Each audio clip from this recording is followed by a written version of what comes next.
بلکہ بعض کپلز تو ایسے بھی میرے پاس آتے ہیں جو کہتے ہیں کہ جی ہم نے تو جب سے پریگننسی ہوئی ہے ہم نے تو ہاتھ ہی نہیں مطلب سیکس کی ہی نہیں بالکل بھی. اب دیکھیں یہ تو بہت ہی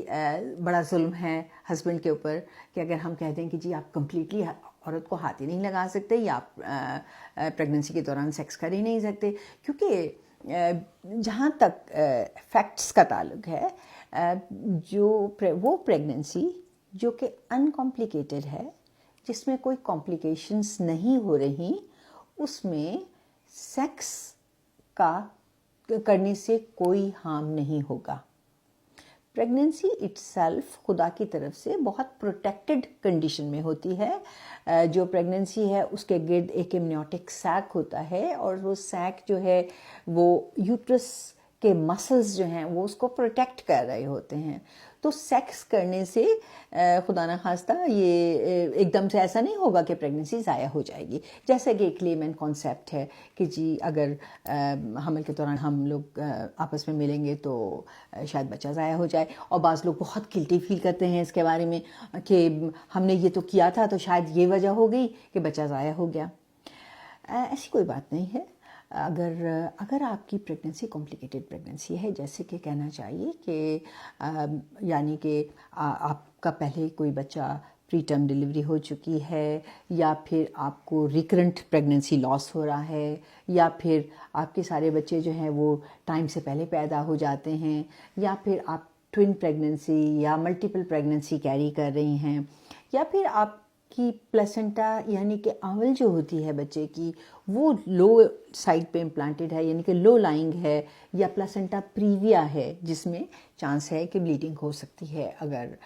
سیکس کر رہے ہوں. تو یہ ان کنڈیشنز میں آپ کی جو گائنیکالوجسٹ ہیں وہ آلریڈی ہی آپ کو وارن کر دیں گی کہ آپ سیکس سے اجتناب کریں. تو لیکن عام حالات میں عام پریگننسی ایک نارمل ہیلدی فیمیل کے لیے جو کہ فرسٹ پریگننسی میں ہے اور یا سیکنڈ پریگننسی میں ہے اور پریویسلی کبھی کوئی کمپلیکیشن نہیں ہوئی ہے, ان لوگوں کو یہ کہہ دینا کہ نہیں آپ سیکس سے کمپلیٹ اجتناب کریں, یہ زیادتی ہے. کیونکہ پریگننسی میں ہسبینڈ اور عورتوں فیمیل کی اور میل کی دونوں کی جو ڈیزائرز ہیں وہ تو رہتی ہیں, بلکہ بعض فیمیل میں تو پریگننسی کے دوران سیکس کی ڈیزائر تھوڑا بڑھ جاتی ہے, لیکن جو ہے یہ کہہ دینا کہ جی آپ بالکل ہی نہیں مل سکتے یہ غلط ہے. لیکن اگر آپ کو کسی بھی قسم کی کوئی چھوٹی موٹی کمپلیکیشن ہو چکی ہے تو آف کورس پھر ہم اس طرح کے ایڈوائس دیتے ہیں, پھر آپ کو اس کو فالو کرنا چاہیے. ایک اور جو لیمن کانسیپٹ ہے کہ اگر ہم ملیں گے آپس میں تو بچہ ضائع ہو جائے گا, یہ بھی بالکل کریکٹ نہیں ہے. اس کے پیچھے کافی ریسرچ کی گئی ہے اور اس میں ایسی کوئی صداقت نہیں ہے کہ اگر سیکس کریں گے تو بچہ ضائع ہو جائے گا. یا بعض عورتیں تو ایون مجھ سے یہ بھی پوچھتی ہیں, بعض فیمیل, کہ کیا سیکس کرنے سے بچہ اب نارمل تو نہیں ہو جائے گا. نہیں, ایسی کوئی بات نہیں ہے. مطلب سیمن جو ہے وہ تو ٹریول ہی نہیں کر سکتا نا, مطلب سپرمز تو ٹریول ہی نہیں کر سکتے. ایک دفعہ آپ کے پاس پریگننسی ہو گئی تو جو سروکس کے اندر میوکس پلگ ہے اس کے اندر ایسی چینجز آ جاتی ہیں کہ سیمن جو ہے وہ مطلب سپرم جو ہے وہاں سے ٹریول نہیں کر سکتے. ہاں,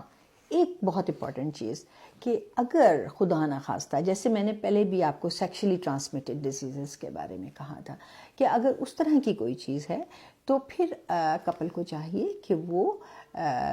پروٹیکٹڈ سیکس کریں, یعنی کہ کانڈومز وغیرہ استعمال کریں, کیونکہ اس طرح کی چیزیں جو ہیں وہ انفیکٹ کر سکتی ہیں عورتوں کو اور وہ پریگننسی کے اندر کمپلیکیشنز کر سکتی ہیں. جیسے جیسے پریگننسی ایڈوانس کرتی ہے تو ظاہر بات ہے مدر کی ٹمی بڑا یا بیلی تھوڑا بڑا ہونا شروع ہو جاتی ہے. تو اس صورت میں تھوڑا سا یہ ایڈوائزبل ہوتا ہے کہ اس کے اوپر زیادہ پریشر نہیں آنا چاہیے, اور جو ہے بعض دفعہ بعض عورتوں کو اس پوزیشن میں ہسبینڈ سے ملنا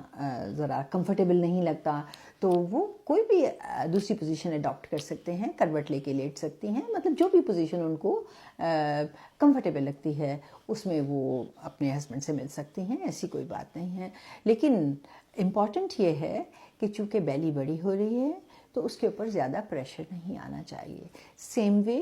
فورسفل طریقے سے یا بہت زیادہ اس کے ساتھ سیکس نہیں کرنی چاہیے. جینٹلی آپ لوگ آرام سے نارمل جیسے طریقہ ہے اس سے آرام سے آپ لوگ مل سکتے ہیں آپس میں. ایک اور عورتیں ہم عام طور پہ یہ والی اس بات سے بھی بہت گھبراتی ہیں کہ ہسبینڈ نے ہمیں تو مطلب اگر وہ ہمیں ہاتھ لگائیں گے نیچے سے تو مجھے تو درد شروع ہو جائیں گے یا ایسا کچھ ہو جائے گا. تو ایسی کوئی بات نہیں ہے. جو لاسٹ ویکس آف پریگننسی ہیں اس میں تو اگر ادر کوئی کمپلیکیشن نہیں ہے جیسے کہ میمبرینز رپچر نہیں ہوئی یعنی کہ پانی نہیں پڑ چکا یا ایسی کوئی بات, تو ہم رادر کپلس کو ایڈوائز کرتے ہیں کہ وہ آپس میں ملیں, کیونکہ اس ایکٹیویٹی سے ان کے جو تھوڑے سے مسلز جو ہیں وہ بھی ریلیکس ہو جاتے ہیں. اور ویسے بھی یہ جو ہسبینڈ سے ملنے والی ایکٹیویٹی ہے اس میں عورت کے کچھ کیلوریز بھی برن ہوتی ہیں اور ان کو وہ فزیکلی بیٹر رہتی ہیں. تو لہٰذا ہم بالکل بھی اس معاملے میں ان کو یہ ایڈوائز نہیں کرتے کہ وہ بالکل اپنے